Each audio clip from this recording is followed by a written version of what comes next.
मान लीजिए मुझे भाग देना है 5/3 में, किसका भाग देना है? मान लेते हैं मुझे 7/4 का भाग देना है। 5/3 में 7/4 का मुझे भाग देना है। क्या दोनों ही परिमेय संख्याएं? क्या बोल रहे हैं? स्क्रीन नहीं दिख रही बेटा? स्क्रीन तो दिख रही है। एक बार आप अपना इंटरनेट कनेक्शन चेक कीजिए। ठीक है, किसी ऐसी जगह पे जाइए जहां इंटरनेट अच्छा आता हो, या फिर क्लास को काट कर दोबारा से ज्वाइन कर लीजिए। तो देखिए, ये दोनों हमारी परिमेय संख्याएं ही हैं। 5/3 में मुझे भाग देना है 7/4 का। तो इसकी बहुत ही सिंपल सी स्टेप्स होती हैं। सिंपल सी स्टेप्स क्या है कि जो हमारा पहली संख्या होती है, पहली वाली परिमेय संख्या है, उसको हम एज इट इज लिखेंगे, जैसी वो है वैसी ही लिखेंगे। फिर उसके बाद भाग का चिन्ह है, इस भाग के चिन्ह को बदलकर क्या कर देंगे? गुणा का चिन्ह कर देंगे। ठीक है, उसके बाद ये वाली जो संख्या है 7/4, इसका उल्टा कर देंगे। इसका क्या सात कर दे? को 4 को ऊपर कर देंगे। क्या बोल रहे हैं बेटा? एक बार दोबारा बताइए। 7 को नीचे कर देंगे और हाँ, सब बिल्कुल 4 को ऊपर कर देंगे। बिल्कुल। तो हम क्या करेंगे? 7/4 जो संख्या है, इसको हम उल्टा कर देंगे, यानी कि 4 को ऊपर ले जाएंगे और इस 7 को नीचे ले आएंगे। और इस उल्टा करने को हम क्या बोलते हैं? इस उल्टा करने को बोलते हैं व्युत्क्रम करना। क्या बोलते हैं? व्युत्क्रम। व्युत्क्रम करना। हाँ जी। तो 7/4 को क्या लिखेंगे? 4/7। ठीक है, तो हमने दो चीजें की। क्या करनी है? सबसे पहले इस भाग के चिन्ह को गुणा के चिन्ह में बदल देंगे। दूसरा क्या करना है? ये जो हमारी दूसरी वाली परिमेय संख्या है 7/4, इसका व्युत्क्रम कर देंगे, यानी कि उल्टा कर देंगे। ठीक है, चलिए अब सॉल्व करते हैं। अब हमारा क्वेश्चन क्या बन गया है? 5/3 गुणा 4/7। तो हम ऊपर की संख्या का ऊपर गुणा करेंगे, नीचे वाली संख्या का गुणा नीचे वाली संख्या से करेंगे। ठीक है, तो ऊपर क्या हो गया? 5 गुणा 4 बटा नीचे क्या हो गया? 3 गुणा 7। ऊपर क्या हुआ? 5 चौके 20, नीचे क्या हुआ? 7 तिया 21। तो हमारा उत्तर क्या आ गया? 20/21 हमारा उत्तर आ गया है। ठीक है, क्या सभी बच्चों को समझ में आया? जल्दी से वाई और एन लिख कर बताइए। कमेंट में वाई और एन लिख कर बताइए, क्या सभी बच्चों को समझ में आया? क्लियर हुआ? कैसे भाग करते हैं परिमेय संख्याओं का?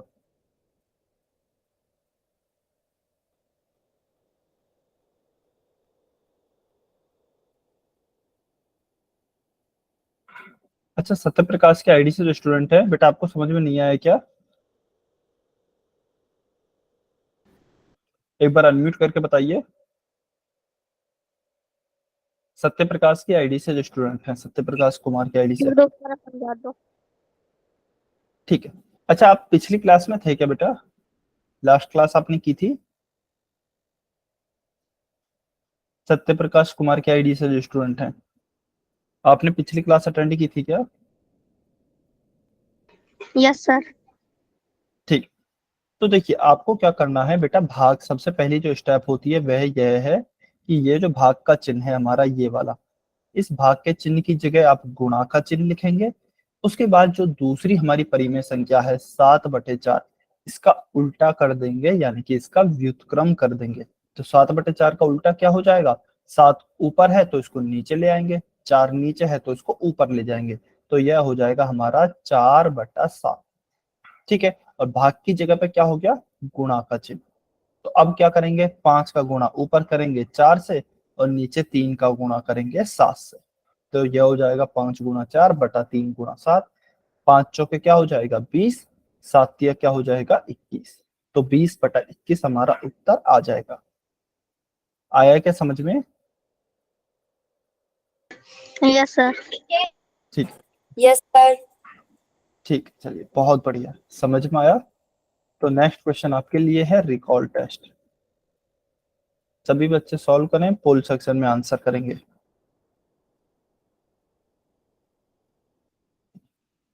सभी बच्चों को सॉल्व करना है। -40 में भाग देना है 8/13 से। -40 में भाग देंगे 8/13 से।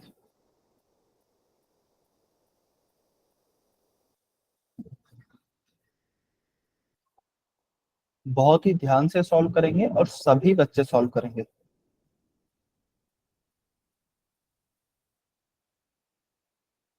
बहुत ही ध्यान से सॉल्व करना है, अच्छा क्वेश्चन है।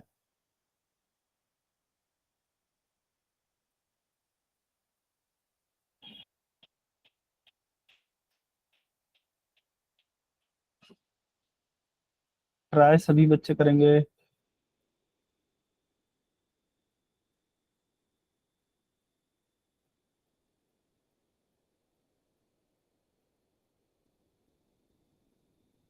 कोशिश सभी बच्चों को करनी है बेटा।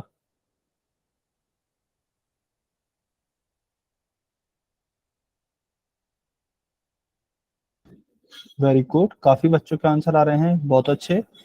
कुछ बच्चे गलती कर रहे हैं, ध्यान से सॉल्व करें।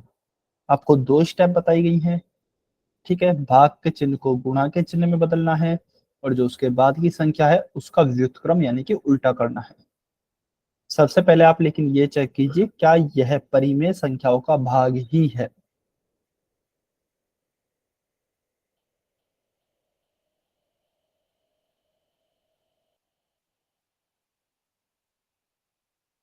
चलिए आखिरी 40 सेकेंड, लास्ट 40 सेकेंड्स और वेट कर रहे हैं।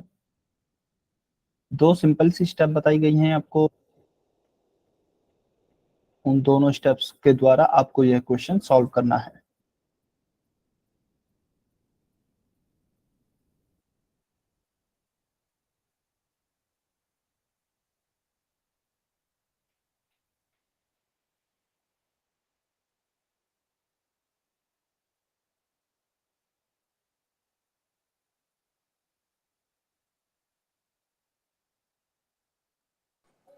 लास्ट 10 सेकेंड, सभी बच्चे आंसर करें बेटा, जिन्होंने भी आंसर नहीं किया है अभी तक। 5, 4, 3, 2, 1, टाइम्स अप। चलिए अभी जो भी बच्चे पोल सेक्शन में आंसर नहीं कर पाए हैं वो कमेंट में आंसर कर सकते हैं, ठीक है। तो देखिए अभी तक हमने क्या सीखा था कि परिमेय संख्याओं का भाग करना है। तो सबसे पहले चेक कीजिए, क्या -40 एक परिमेय संख्या है। कमेंट में बताइए है या नहीं है। y और n लिख के, यदि है परिमेय संख्या तो y लिखेंगे, और यदि आपको लगता है नहीं है तो n लिखेंगे। बताइए क्या -40 एक परिमेय संख्या है। सभी बच्चे कमेंट करके बताएंगे, जल्दी से बताइए बेटा, क्या -40 एक परिमेय संख्या है।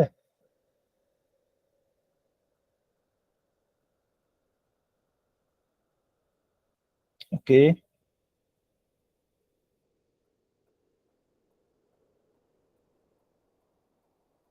हाँ जी, बहुत बढ़िया, वेरी गुड। तो बिल्कुल -40 एक हमारी परिमेय संख्या है, ठीक है। और 8/13 है क्या, बिल्कुल 8/13 तो दिख ही रही है, बिल्कुल यह भी एक परिमेय संख्या है, ठीक है। तो हमने ये तो चेक कर लिया कि यह पूरी, यह दोनों ही हमारी परिमेय संख्याएं हैं। तो परिमेय संख्याओं का हमें क्या करना है, भाग करना है। कैसे करते हैं, सबसे पहली वाली संख्या को तो एज इट इज लिखेंगे जैसी लिखी है, भाग के चिन्ह को गुणा के चिन्ह में बदलेंगे। उसके बाद इसके बाद वाली जो संख्या है 8/13, इसका क्या कर देंगे, उल्टा कर देंगे यानी कि व्युत्क्रम कर देंगे। तो 8/13 का क्या हो जाएगा, 13/8 हो जाएगा। एक मिनट, यह हो जाएगा 13/8, ठीक है। अब ऊपर वाली संख्या का ऊपर गुणा करेंगे, नीचे वाली संख्या का नीचे गुणा करेंगे। नीचे 40 के कुछ भी संख्या नहीं है तो क्या होगी, कह सकते हैं 1 होगी, ठीक है। क्योंकि 40 को मैं ऐसे भी तो लिख सकता हूँ 40/1, एक का तो हम किसी में भाग दें वही संख्या आती है, ठीक है। तो 40 को हम 40/1 भी लिख सकते हैं। चलिए तो ऊपर क्या हो गया, -40 × 13। और इससे रुक रुक के चल रही है। स्क्रीन रुक रुक के चल रही है बेटा, एक बार आप अपना इंटरनेट कनेक्शन चेक करेंगे, क्योंकि मेरी तरफ से तो ठीक है। एक बार आप नेट का कनेक्शन चेक कीजिए, ठीक है। और यदि फिर भी सॉल्व नहीं होता है तो दोबारा से एक बार क्लास को काट कर ज्वाइन कर लीजिए। अच्छा, ऊपर क्या आ गया, -40 × 13, नीचे क्या आ गया, 8/1, ठीक है ना। अच्छा, 8/1 को मैं डायरेक्ट यहाँ पे इरेज करके क्या लिख रहा हूँ, 8 ही लिख रहा हूँ, क्योंकि 8/1 8 ही होता है, ठीक है। चलिए अब इस 40 को मैं 8 से काट दूं क्या, 40 में 8 से भाग दे दूं, तो 8 है कम 8, 8×5 = 40। तो ऊपर क्या हो गया, -5 × 13, ठीक है, 13 गुणा 5 क्या होता है 65, और 13 किसका है यहाँ पर प्लस का है, 5 किसका है माइनस का है। तो जब प्लस की संख्या का गुणा माइनस की संख्या से करते हैं तो कौन सी संख्या प्राप्त होती है हमें, आपको बताया गया होगा कि माइनस की संख्या प्राप्त होती है। तो क्या ऑप्शन आया -65, ऑप्शन बी। तो ऑप्शन बी हमारा सही उत्तर होगा। ठीक है, क्या आपको समझ में आया? वाई और एन लिख कर बताइए जल्दी से कमेंट में। क्या सभी बच्चों को क्लियर है? सर दो समझा दो, मैंने ज्वाइन किया अभी, मेरी स्क्रीन नहीं दिख रही थी सर। ठीक है, अच्छा आपने आंसर नहीं किया था क्या बेटा? क्या था सर? क्या आंसर किया था? क्या आंसर किया था बेटा? Sir D. अच्छा डी कैसे आया आपका, चलिए आप बताइए एक बार, आपने कैसे किया? क्या आपने इस बीच वाले को गुणा में बदला, भाग वाले को गुणा में बदला? Yes sir. ठीक है, ओके। उसके बाद क्या आपने इस 8/13 को उल्टा किया था? Yes sir. ठीक है, तो 13/8 हो गया। उसके बाद आपने कैसे किया था? क्या बोल रहे हैं? उसके बाद आपने कैसे किया था बेटा, एक बारी बताएंगे, कहां पर गलती की आपने, एक बारी बताइए। अच्छा ये बता दीजिए, चलिए इसके बाद आपने गुणा किया क्या 40 का 13 से? Yes sir. क्या आया गुणा करके?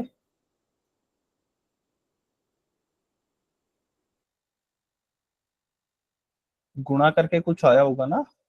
Yes sir. क्या आया? सर डी गलती से हो गया था, बी आना था। हाँ, तो बी आपको समझ में आ गया ना कैसे आएगा? बी आपको ऑप्शन पता लग गया ना कैसे आएगा? तो कुछ नहीं करना बेटा, -40 का गुणा 13 से करना है। ठीक है, और नीचे 8 आएगा तो -40 गुणा 13/8। 8 एकम 8, 8 पंच 40। तो ऊपर क्या हो जाएगा -5 गुणा 13। तो ये देखिए 13 का गुणा 5 से करेंगे 65, 13 प्लस का है 5 माइनस का है। तो एक प्लस की संख्या एक माइनस की संख्या, इनका गुणा करेंगे तो माइनस की संख्या प्राप्त होगी। तो -65 आपका सही उत्तर आएगा। हाँ जी, सुरेंद्र पुनिया की आईडी से जो स्टूडेंट है, आपको कुछ डाउट है क्या? कोई डाउट नहीं है, चलिए आगे चलते हैं। तो इसका आंसर हो गया ऑप्शन बी। चलिए, तो अभी हमारा जो नेक्स्ट टॉपिक है वह है आपकी 10th क्लास का टॉपिक।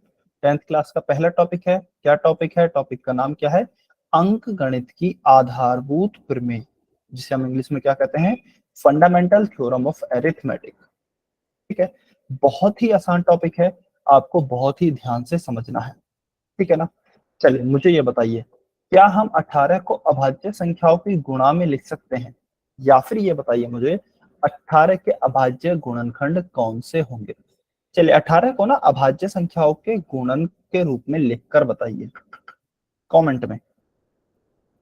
18 को अभाज्य संख्याओं की गुणा के रूप में लिखकर बताइए, या फिर मैं कहूं अभाज्य गुणनखंड करके बताइए। एक बार सभी करके बताएंगे 18 के अभाज्य गुणनखंड।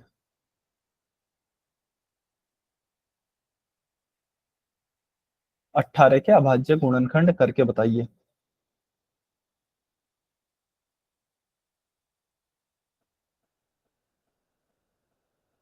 18 के अभाज्य गुणनखंड क्या होंगे?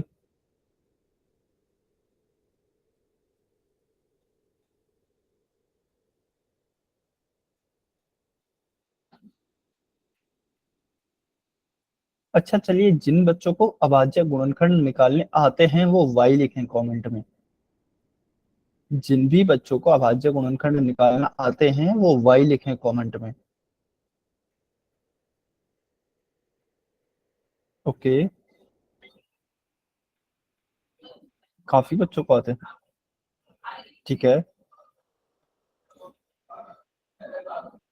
अच्छा चलिए कोई बात नहीं, बहुत अच्छी बात है अगर आपको आते हैं तो। ये वाला मैं कर देता हूँ, ठीक है ना, फिर आगे आपको दिए जाएंगे क्वेश्चन। तो हमें 18 के अभाज्य गुणनखंड निकालने हैं, या फिर मैं कहूं कि अभाज्य संख्याओं के गुणा के रूप में लिखना है। तो कैसे लिखते हैं, एक ही बात है। सबसे पहले 18 लिखेंगे, इसको इस तरीके से टेबल बनाएंगे, ठीक है। तो सबसे छोटी अभाज्य संख्या जो होती है हमारी, वह होती है 2। सबसे छोटी अभाज्य संख्या 2 होती है, ठीक है ना, एक नहीं होती है। जब भी आपको अभाज्य संख्याओं के बारे में पढ़ाया गया होगा, आपको बताया गया होगा, एक नहीं होती है, 2 होती है। तो हम कोशिश करते हैं 2 से भाग देना शुरू करें, क्योंकि 18 है, 2 में भाग जा सकता है, तो हम 2 से भाग देंगे। 2 9 18। फिर आ गया है 9। अब 9, किसी बच्चे को डाउट है क्या? हैंड रेज किया है किसी ने? चलिए, सोनू कुंदू की आईडी से जो स्टूडेंट है, बेटा कुछ डाउट है क्या इसमें? ठीक है, तो 9 है। अब 9 में क्या हम 2 का भाग दे सकते हैं क्या? नहीं, क्योंकि 9 में 2 का भाग जाता ही नहीं है। तो हम क्या करेंगे? 2 से अगली अभाज्य संख्या की तरफ बढ़ेंगे, 3। तो हम 3 का भाग देंगे। क्या 3 का भाग जाएगा? बिल्कुल जाएगा। 3 तिया 9। फिर 3 आ गया, फिर से किसका भाग देंगे? 3 का भाग देंगे। तो 3 एकम 3। कब तक भाग देना है? जब तक कि यहाँ पर 1 नहीं आ जाता। 1 आ गया है, इसका मतलब हमारा भाग पूरा हो गया है। तो हमारी अभाज्य संख्याएं, या फिर मैं कहूँ अभाज्य गुणनखंड कौन से आए हैं? ये वाले आपके अभाज्य गुणनखंड होंगे, ठीक है। तो मैं कैसे लिख सकता हूँ? 18 को मैं लिख सकता हूँ 2 गुणा 3 गुणा 3, ठीक है ना। तो इस प्रकार से हम किसी भी संख्या को उसके अभाज्य संख्याओं के गुणा के रूप में लिख सकते हैं। दोबारा से सुनेंगे, किसी भी संख्या को हम इसी तरीके से अभाज्य संख्याओं के गुणा के रूप में लिख सकते हैं, ठीक है। सबसे पहली चीज तो ये है, आपको अभाज्य गुणनखंड या फिर अभाज्य संख्याओं के गुणा के रूप में लिखना आना ही चाहिए। तो हमने 18 को क्या लिखा? 2 गुणा 3 गुणा 3, ठीक है ना। अब हमारी प्रमेय क्या कहती है वो समझना है हमें। तो प्रमेय हमारी मेन क्या कहती है, देखिए बहुत ही ध्यान से समझना है। थोड़ी सी कंफ्यूजिंग है, बच्चों को कंफ्यूजिंग लगती है। अच्छा, वेरी गुड। तुषार पिवाल के आईडी से जो स्टूडेंट हैं, बहुत बढ़िया बेटा। अब हम प्रमेय पे फोकस करते हैं। तो प्रमेय क्या कहती है ये समझिए, कि प्रत्येक भाज्य संख्याओं को अभाज्य संख्याओं के गुणनफल के रूप में व्यक्त किया जा सकता है। यानी कि जैसे हमने अभी 18 को लिखा था ना, क्या लिखा था? 2 गुणा 3 गुणा 3, यह लिखा था। तो यह प्रमेय भी यही बात कह रही है कि कोई भी भाज्य संख्या हो, उसको अभाज्य संख्याओं के गुणनफल के रूप में लिखा जा सकता है, तथा यह गुणनखंडन अभाज्य गुणनखंडों के आने वाले क्रम के बिना अद्वितीय होता है। इसका मतलब क्या है? इस लाइन का मतलब समझेंगे। यह प्रमेय कह रही है कि किसी भी भाज्य संख्या को अभाज्य संख्याओं के गुणा के रूप में हम लिख सकते हैं, ठीक है ना। लेकिन ऐसा नहीं है कि इन अभाज्य संख्याओं के अलावा कोई और अभाज्य संख्या आ जाए। यानी कि आप 18 में क्या क्या आए हैं? देखिए 18 को हम ऐसे लिख सकते हैं 2 गुणा 3 गुणा 3। कोई बच्चा होगा जो 18 को ऐसे भी लिख सकता है, 3 गुणा 2 गुणा 3। कोई बच्चा ऐसा भी हो सकता है जो ऐसे लिख सकता है 3 गुणा 3 गुणा 2, ठीक है। इसे आप किसी भी तरीके से लिख लीजिए, कोई दिक्कत नहीं है। लेकिन आएगा क्या? आएगा हमेशा इसके अभाज्य गुणनखंड में 2 और 3 ही। 1 2 आएगा और 2 3 आएंगे, केवल यही आएंगे, इसके अलावा और कुछ नहीं आएगा। तो ये चीज आपकी फिक्स हो गई है। कौन सी चीज फिक्स हो गई है? अभाज्य संख्याएं फिक्स हो गई हैं कि 1 बार 2 आएगा, 2 बार 3 आएंगे। यह चीज आपकी फिक्स हो गई है। इसके अलावा 18 में कोई और अभाज्य संख्या नहीं आएगी, ठीक है। यह प्रमेय यही बात कहती है कि आप किसी भी भाज्य संख्या को अभाज्य संख्याओं के रूप में लिख सकते हैं, और वो अभाज्य संख्याएं फिर फिक्स हो जाती हैं, बार बार चेंज नहीं होती हैं। क्या सभी बच्चों को समझ में आया क्या? Yes sir. Yes sir. Yes sir. ठीक, बहुत बढ़िया। तो ये प्रमेय हमारी यही बात को कहती है, ठीक है। जैसे कि उदाहरण के तौर पर हम ले 12 है। 12 का यदि मैं अभाज्य गुणनखंड निकालूं तो क्या हो सकते हैं? 12 के होंगे, देखिए 2 गुणा 2 गुणा 3। चलिए जल्दी से करके भी देख लेते हैं। कैसे लिखेंगे? 12 है, सबसे पहले 2 से भाग देते हैं, 2 चिकी 12। फिर 2 से भाग देते हैं, 2 तिया 6। फिर 3 से भाग देते हैं, 3 एकम 3। तो 12 के क्या हो गए? 2 गुणा 2 गुणा 3। तो ये मैंने लिख दिया, ठीक है।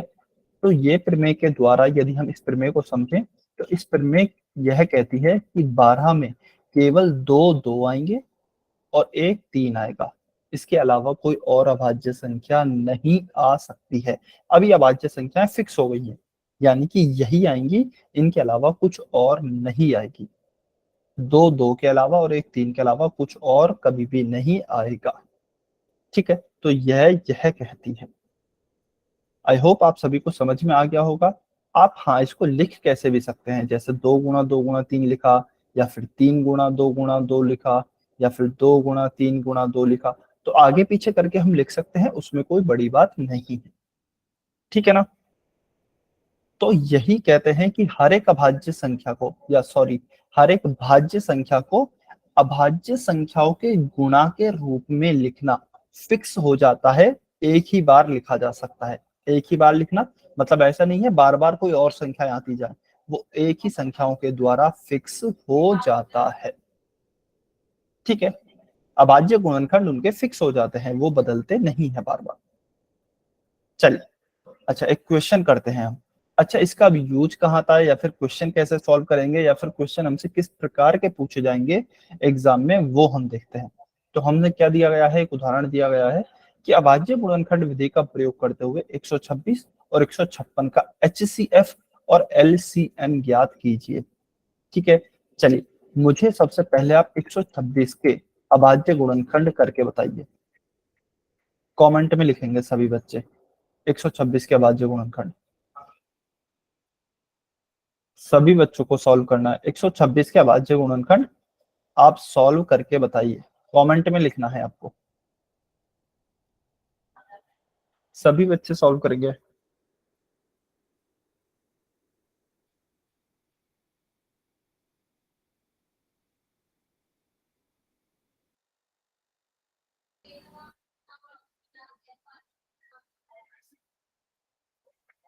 सभी बच्चों को सॉल्व करना है 126 के अभाज्य गुणनखंड ज्ञात करके बताइए।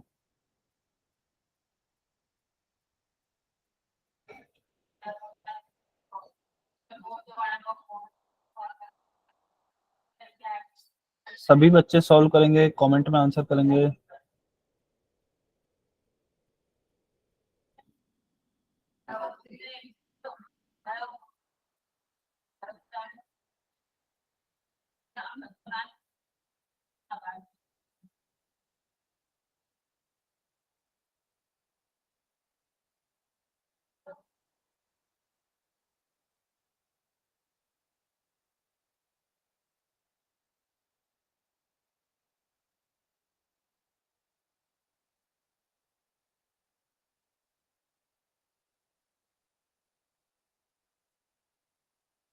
सभी बच्चे सॉल्व करेंगे बेटा।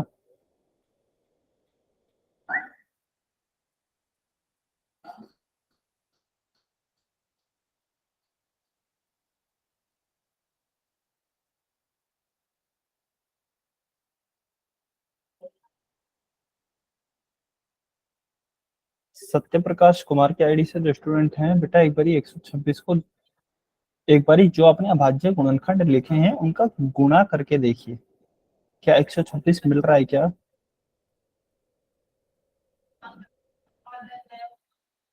क्या 126 मिल रहा है।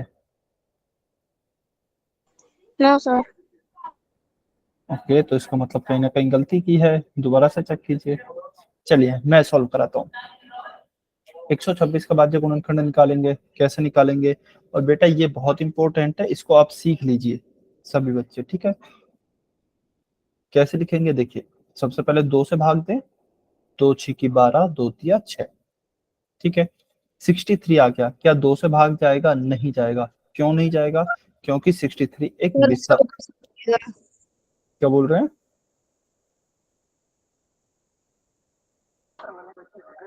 अच्छा, नहीं आ रही।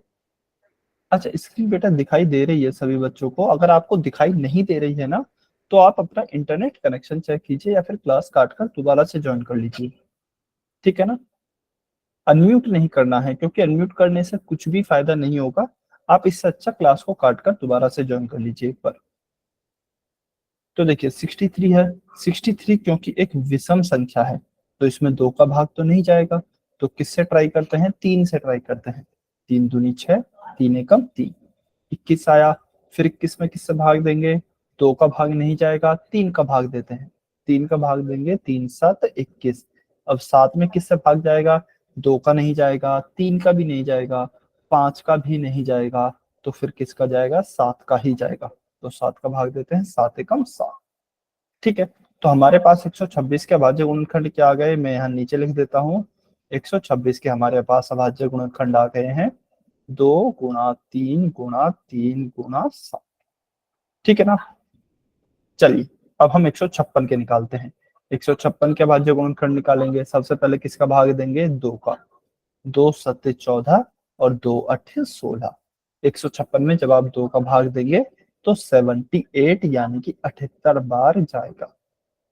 ठीक है, फिर 2 का भाग देंगे 78 में, क्यों, क्योंकि 78 तो एक सम संख्या है, तो 78 में भी 2 से भाग चला जाएगा। तो 78 में भाग दें 2 से, 2 तिया 6, 2 नाम 18। कितनी बार गया, 39 यानी कि 39 बार। क्या 39 में अब 2 से भाग चला जाएगा क्या, नहीं जाएगा, क्योंकि 39 एक विषम संख्या है, तो 2 से नहीं जाएगा। तो किससे कोशिश करेंगे, 3 से। 3 एकम 3, 3 तिया 9, 13 बार गया। 13 में किससे भाग जाएगा, क्या 2 से जाएगा क्या, नहीं। 3 से जाएगा, नहीं। 5 से जाएगा, नहीं। 7 से जाएगा क्या, नहीं जाएगा। 9 से भी नहीं जाएगा, 11 से भी नहीं जाएगा, और फिर आएगी 13 की बारी, तो 13 में 13 से ही भाग जाएगा। तो 13 एकम 13। ठीक है, वैसे 9, मैंने अभी बोला 9, तो 9 भी एक भाज्य संख्या होती है, उससे भाग दे के देखने की कोई जरूरत नहीं है। तो हम जनरली किन से भाग दे के देखते हैं, हमारी जो भी अभाज्य संख्याएं होती हैं, मतलब सबसे पहले कोशिश करें 2 से भाग दें, फिर 3 से भाग दें, फिर 5 से दें, फिर 7 से दें, फिर 11 से दें, 13 से दें, 17 से दें, 19 से दें, 23 से दें। इस प्रकार से अभाज्य संख्याओं से भाग देते जाएं। ठीक है, चलिए तो हमारे 156 के अभाज्य गुणनखंड क्या हो गए हैं, 156 के हमारे अभाज्य गुणनखंड हो गए हैं 2 गुणा 2 गुणा 3 गुणा 13। ठीक है, अच्छा अब इनको देखिए, मैं थोड़ा सा अलग तरीके से लिख रहा हूँ। अलग तरीके से क्या लिख रहा हूँ, यहाँ पे मैं 2 कितनी बार आ रहा है, 1 बार आ रहा है, तो इसको क्या मैं ऐसे लिख सकता हूँ, 2 की घात 1। क्या इसको मैं ऐसे लिख दूं, 2 की घात 1। फिर 3 कितनी बार आ रहा है, 2 बार आ रहा है, तो क्या मैं इसको लिख दूं ऐसे, गुणा में 3 की घात 2। और फिर 7 कितनी बार आ रहा है, 1 बार आ रहा है, तो मैं इसको ऐसे लिख दूं 7 की घात 1। ठीक है, चलिए ऐसे ही नीचे देखते हैं। नीचे क्या लिखेंगे, 2 कितनी बार आ रहा है, 2 बार आ रहा है, तो 2 की घात 2 गुणा। 3 कितनी बार आ रहा है, 1 बार आ रहा है, तो 3 की घात 1 गुणा। 13 कितनी बार आ रहा है, 1 बार आ रहा है, तो 13 की घात 1। यहां तक किसी बच्चे को यदि डाउट है तो आप पूछ सकते हैं, कमेंट में n लिख दीजिए और अपना डाउट पूछ लीजिए, यदि किसी भी बच्चे को यहाँ तक समझ में नहीं आया है तो। किसी भी बच्चे को यदि कुछ भी डाउट है, समझ में नहीं आया है, तो n लिखेंगे जल्दी से। सभी को क्लियर है, आ गया है समझ में, बहुत बढ़िया, बहुत अच्छे। चलिए अब ध्यान से समझेंगे।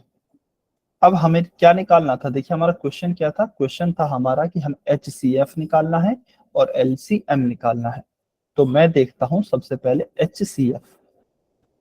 HCF कैसे निकालते हैं, SCF में आप क्या करेंगे, आप देखें जो ऐसी संख्याएं जो दोनों में कॉमन है, जो कि किस में कॉमन है, दोनों में कॉमन है, उनकी अधिकतम घात ले लें, सॉरी उनकी कम से कम घात ले लें, उनकी कम से कम घात ले लें। उदाहरण के तौर पे मैं क्या कहना चाह रहा हूं, जैसे कि 2 है, 2 यहाँ पर भी है, 2 यहाँ पर भी है, इसका मतलब दोनों में है तो सही, लेकिन यहाँ पर घात 1 है, यहाँ पर घात 2 है, तो हम क्या करेंगे, 2 की घात 1 लेंगे। तो ऐसी संख्या देखनी है जो सबसे पहले तो दोनों में है, ऊपर से उसकी सबसे कम घात लेनी है, जो भी सबसे कम घात है वो वाली लेंगे। तो एचसीएफ क्या हो जाएगा, 2 की घात 1। उसके आगे चलते हैं।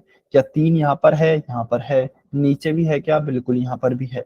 लेकिन 3 की कौन सी घात लेंगे? सबसे कम वाली घात लेंगे। सबसे कम वाली घात कौन सी है? 1 है। तो हम गुणा में लिखेंगे 3 की घात 1। तो 2 की घात 1 गुणा 3 की घात 1, तो 2 गुणा 3 क्या हो गया? 6। तो 6 हमारा HCF आ जाएगा। ठीक है। उसके बाद हम क्या देखेंगे? LCM। तो चलिए LCM देखते हैं। एलसीएम में क्या होगा? एलसीएम में हम बिल्कुल HCF के अपोजिट करें। अच्छा, एचसीएफ में उसके बाद भी मैंने क्यों नहीं बताया? क्योंकि उसके बाद देखिए कुछ कॉमन नहीं आ रहा है। यहाँ पे 7 है, यहाँ पर 13 है। तो 7 और 13 दोनों में है ही नहीं, तो इसलिए हम उनको छोड़ देंगे, उनको नहीं लेंगे। ठीक है ना? तो हमारा एचसीएफ यहीं खत्म हो गया है। एलसीएम पर आते हैं। एलसीएम में क्या करेंगे? एलसीएम में हम सबसे पहले उनको देखेंगे संख्याओं को जो कि कॉमन है, जैसा कि हमने एचसीएफ में देखा। लेकिन उनकी सबसे बड़ी घातों को लेंगे। क्यों? क्योंकि छोटी घातें हमने एचसीएफ में ले ली, तो सबसे बड़ी घातों को हम लेंगे। ठीक है ना? तो क्या होगा? 2 की घात 2 गुणा 3 की घात 2, क्योंकि 2 की घात 1 तो हमने ले ली है पहले ही, तो अब 2 की घात 2 लेंगे। ठीक है। उसके बाद क्या करेंगे? 3 की घात 1 ले ली है हमने पहले ही, तो अब की बार 3 की घात 2 लेंगे। तो 3 की घात 2 गुणा, फिर हमने 7 की घात 1 को भी नहीं लिया था, तो हम इस बार 7 की घात 1 को भी लेंगे। प्लस सॉरी गुणा, हमने 13 की घात 1 को भी नहीं लिया था, तो हम 13 की घात 1 को भी लेंगे। यानी कि जो हमने एचसीएफ में नहीं लिया था वो हमने एलसीएम में ले लिया। ठीक है ना? तो देखिए 2 की घात 2 क्या हो जाएगा? 2 गुणा 2। 3 की घात 2 क्या हो जाएगा? 3 गुणा 3। 7 गुणा 13। ठीक है। 2 गुणा 2 क्या हो गया? 4 गुणा 3 क्या हो गया है? 9 गुणा 7 गुणा 13। तो हम इनका गुणा करेंगे। 4 का गुणा 9 से किया, 9 चौके सॉरी 9 चौके 36 गुणा 13 का गुणा 7 से करेंगे, तो 13 एकम 13, 13 दूनी 26, 13 तीन 39, 13 चौके 52, 13 पंच 65, 13 छिंग 78, 13 सात 91, 91। और 36 का गुणा जब आप 91 से करेंगे तो आपका एलसीएम आ जाएगा। तो आपका एलसीएम आ जाएगा। क्या यहां तक सभी बच्चों को समझ में आया क्या? इसका जब इसका जवाब गुणा करेंगे तो यह आएगा 3276। तो ये हो जाएगा आपका एलसीएम, और 6 क्या हो जाएगा? आपका एचसीएफ। क्या क्लियर हुआ क्या सभी बच्चों को? एलसीएम और एचसीएफ समझ में आया? वाई और एन लिखकर बताइए। यदि समझ में आ गया है तो वाई लिखेंगे, नहीं आया है तो एन लिखेंगे।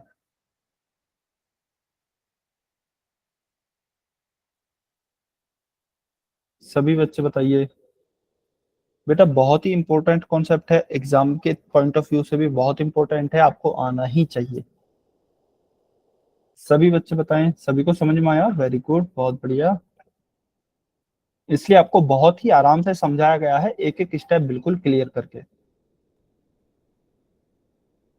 चलिए, समझ में आया आपको? बहुत अच्छी बात है। इसका आप स्क्रीनशॉट ले सकते हैं। इसका स्क्रीनशॉट ले सकते हैं। चलिए, एग्जाम्पल नंबर 2, इसका आंसर बताइए। सबसे पहले एचसीएफ बताइए, कमेंट में एचसीएफ बताइए। हाँ जी, मोहिन खान की आईडी से जो स्टूडेंट है, बेटा आपको कुछ कहना है क्या? कुछ डाउट है? आपने हैंड रेस किया है। ठीक है, कोई डाउट नहीं है। एचसीएफ बताइए 108 और 120 का।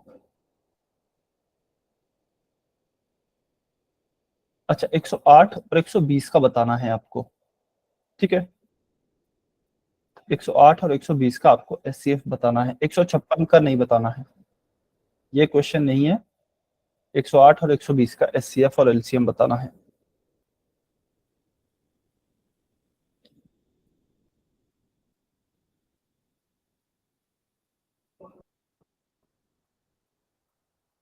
एक सौ आठ और 120 का एचसीएफ और एलसीएम ज्ञात करना है।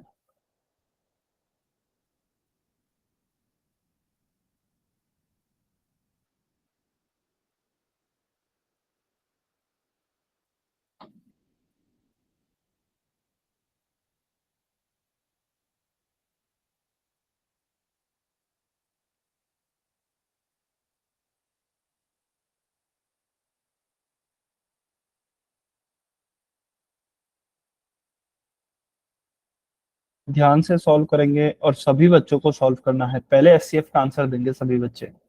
108 और 120 का एचसीएफ क्या होगा? सॉल्व करें, कमेंट में आंसर करें।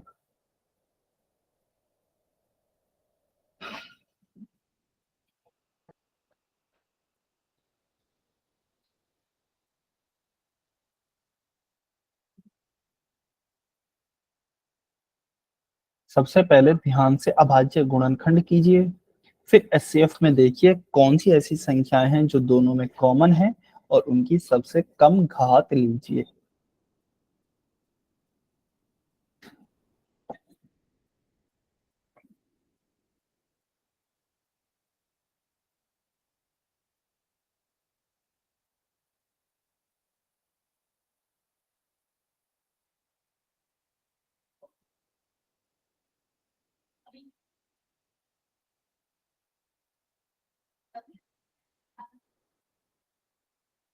सॉल्व सभी बच्चों को करना है बेटा।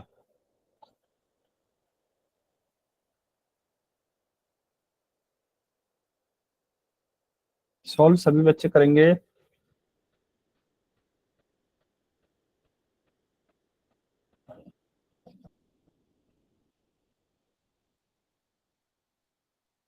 अच्छा, जो भी बच्चे बेटा अंकुश के आईडी से स्टूडेंट हैं, देखिए आपकी क्लास 8:30 बजे स्टार्ट हो जाती है, आपको 8:30 बजे जुड़ जाना है क्लास में, ठीक है ना, जिससे कि आपके कॉन्सेप्ट नहीं छूटे और आपको सब कुछ अच्छे से समझ में आए। अच्छा, फोन लेट आया है, कोई बात नहीं, ठीक है, पर कोशिश कीजिए यदि टाइम से आ जाता है तो टाइम से जुड़ेंगे, है ना। चलिए जल्दी से सॉल्व करेंगे इस क्वेश्चन को। 108 और 120 का एचसीएफ।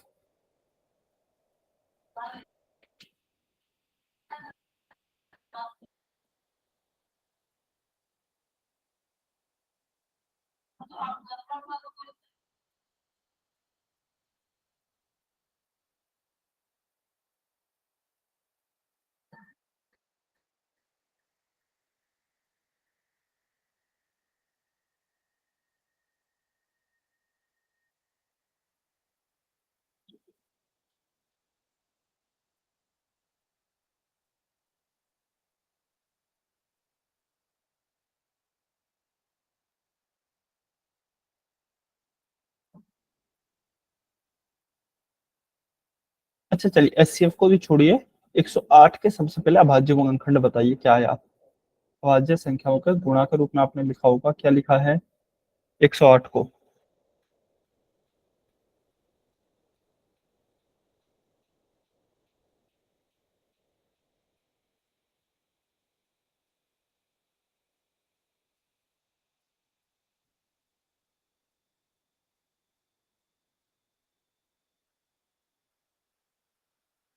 108 को आपने अभाज्य संख्याओं के गुणा के रूप में लिखा होगा ना, क्या लिखा है?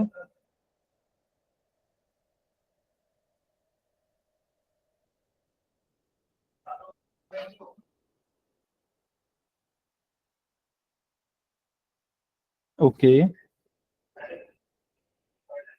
अच्छा, सतवीर गोरीवाल की आईडी से जो स्टूडेंट है जिन्होंने अभी आंसर लिखा है, बेटा आप एक बार इनको गुणा करके देखिए, एक बार गुणा करके देखिए क्या 108 आ रहा है क्या। यदि आ रहा है तो ठीक है आपका आंसर, अदरवाइज गलत है, दोबारा से चेक कीजिए।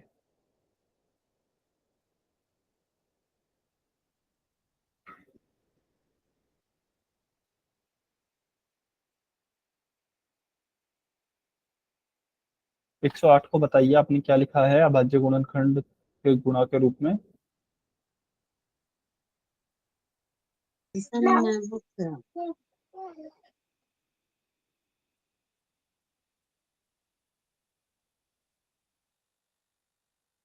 बेटा सभी बच्चे आंसर करें, बहुत कम बच्चों ने आंसर किया है। आपको समझ में आया क्या? किसी को यदि डाउट है तो आप डाउट पूछ लीजिए।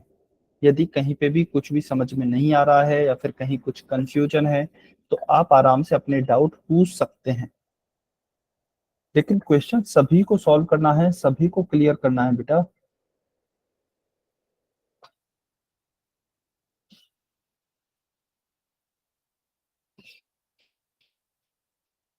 ठीक है। चलिए अभी हम इस क्वेश्चन को सॉल्व करते हैं। ठीक है, तो देखिए क्वेश्चन क्या है हमारा, 108 और 120, इसका हमें एचसीएफ और एलसीएम निकालना है। किस विधि का उपयोग करते हुए? अभाज्य गुणनखंड विधि का उपयोग करते हुए। ठीक है, तो मैं क्या करूंगा, मैं सबसे पहले 108 के अभाज्य गुणनखंड निकाल लूंगा। चलिए निकालते हैं। 108, क्या 108 में 2 का भाग जाएगा? 108 एक सम संख्या है तो बिल्कुल 2 का भाग जाएगा। कितनी बार जाएगा? देखिए 108 में भाग देके देख लीजिए 2 का। यदि आपसे डायरेक्ट भाग नहीं दिया जाता है तो साइड में ऐसे भाग देके देख लीजिए रफ में। ठीक है ना, तो 2 का भाग देंगे हम, एक में नहीं जाएगा, 2 संख्याएं लेंगे, 10 लिया, 2 पंजे 10, 10 में से 10 को माइनस किया, 0 आया, फिर यहाँ पे 8 उतारा। 2 का भाग 8 में कितनी बार जाएगा? 2 चौके 8, 8 माइनस 8 0। क्या हमारा भाग पूरा हो गया है? बिल्कुल पूरा हो गया है। कितनी बार गया? 54 टाइम्स, तो यहाँ पे हमने लिखा 54।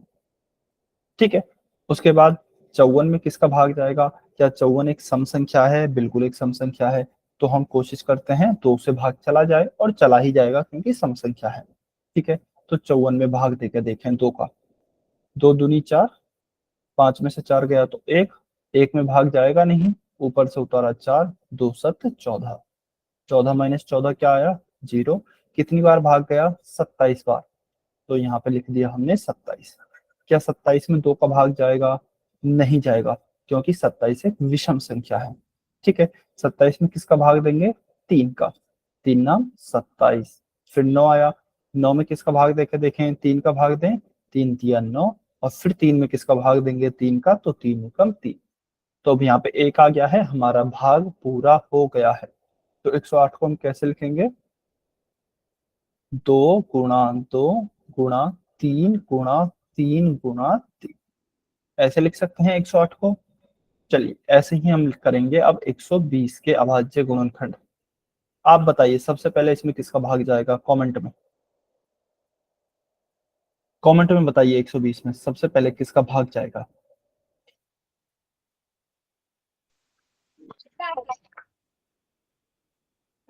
वेरी गुड, 2 का भाग जाएगा, 2 का भाग दें, 2 छिकी 12 और 0 का 0, 60 आया।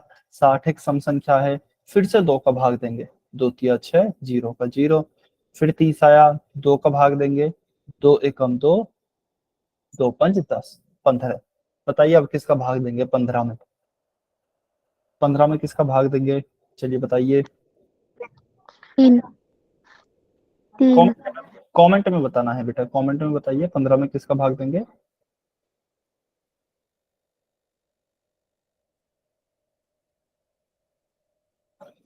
वेरी गुड, तो 15 में हम भाग देंगे 3 का, है ना, 3 पंच 15। फिर 5 आया, तो 5 में तो किसका भाग जाएगा? 5 का ही जाएगा। तो हमारा 120 को हम कैसे लिख सकते हैं? 2 गुणा 2 गुणा 2 गुणा 3 गुणा 5, ऐसे लिख सकते हैं। चल अब देखिए इनको मैं किसके रूप में लिख रहा हूँ? घात के रूप में लिख रहा हूँ। ठीक है ना, तो ध्यान से देखें कैसे लिखते हैं। 2 कितनी बार आ रहा है? 2 बार आ रहा है, तो 2 की घात 2 गुणा 3 कितनी बार आ रहा है? 3 बार आ रहा है, तो 3 की घात 3। ठीक है, फिर ये तो हो गया है। नीचे देखें 120 में 2 कितनी बार आ रहा है? 3 बार, तो 2 की घात 3 गुणा 3 एक बार है, तो 3 की घात 1 गुणा 5 एक बार है, तो 5 की घात 1। ठीक है, चलिए अब हम क्या निकालेंगे? एक तो हमें एचसीएफ निकालना है, फिर हम एलसीएम निकालेंगे। पहले एचसीएफ निकालते हैं। एचसीएफ में क्या करते हैं? एचसीएफ में हम सबसे पहले ऐसी संख्याएं देखते हैं जो दोनों में कॉमन है। कॉमन कौन सी है? क्या 2 इसमें भी है, नीचे वाली में भी है, क्या है? यदि हमें कॉमन संख्या मिल जाती है तो हम उसकी सबसे कम घात लेते हैं, उसकी सबसे कम घात लेते हैं। तो 2 की सबसे कम घात क्या है? यहाँ पर 2 है, यहाँ पर 3 है, तो हम 2 की घात 2 लेंगे, यानी कि ये वाली संख्या लेंगे। ठीक है, उसके बाद देखिए, उसके बाद 3, क्या 3 कॉमन है? क्या इसमें भी है 3? इसमें भी है 3, कॉमन तो है। 3 की सबसे कम घात क्या है? 3 की सबसे कम घात है 3 की घात 1, तो ये हमने लिखा 3 की घात 1। ठीक है, उसके बाद यदि हम 5 को देखें तो 5 यहाँ पर है लेकिन ऊपर नहीं है, तो हम 5 को नहीं लेंगे। इसका मतलब कुछ और कॉमन नहीं आ रहा है, यही कॉमन आ रहा है। तो 2 की घात 2 क्या हो गई, 2 गुणा 2 और गुणा में 3 है तो गुणा में 3। तो क्या उत्तर हो जाएगा, 2 दूनी 4 और 4 का गुणा 3 से करेंगे तो 4 तिया 12। तो 12 आपका आंसर हो जाएगा। ठीक है, ये तो हो गया आपका HCF। क्या यहां तक सभी को समझ में आया? क्या जल्दी से वाई और एन लिख कर बताइए, जल्दी से वाई और एन लिख कर बताइए, क्या यहां तक सभी को समझ में आया?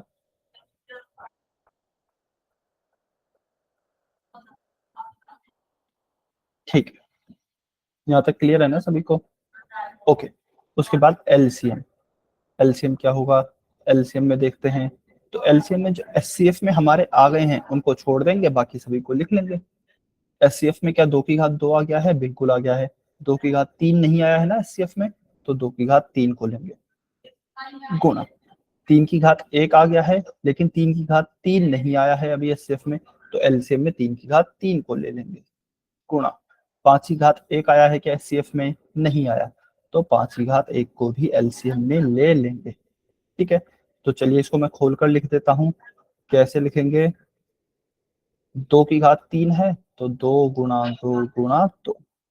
3 की घात 3 है तो गुणा में 3 गुणा 3 गुणा 3, और गुणा में 5 है तो गुणा में 5। इनको अब आपस में हम गुणा कर लेंगे।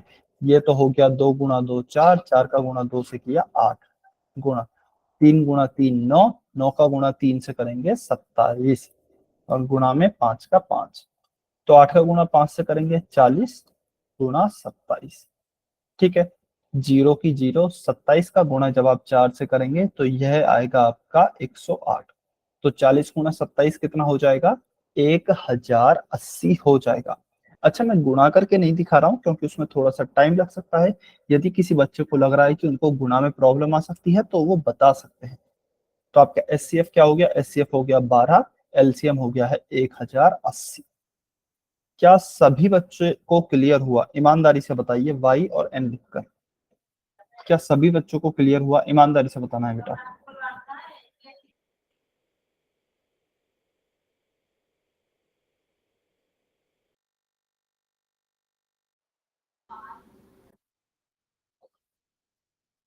क्या सभी बच्चों को क्लियर हुआ है? यदि समझ में आया है तभी वाई लिखना है, जबरदस्ती वाई नहीं लिखें, एन लिखें और अपना डाउट पूछें। सभी को क्लियर है?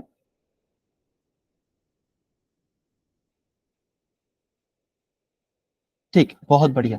यदि सभी को क्लियर है तो आज की क्लास को हम यहीं पर ही खत्म करते हैं। बाकी नेक्स्ट क्लास में करण सर आपकी क्लास लेंगे, वो आपको और क्वेश्चंस करवाएंगे। ठीक है, अभी यदि आपका कोई भी डाउट है तो आप पूछ सकते हैं, अदरवाइज आप जा सकते हैं। आपकी आज की क्लास यहीं तक थी।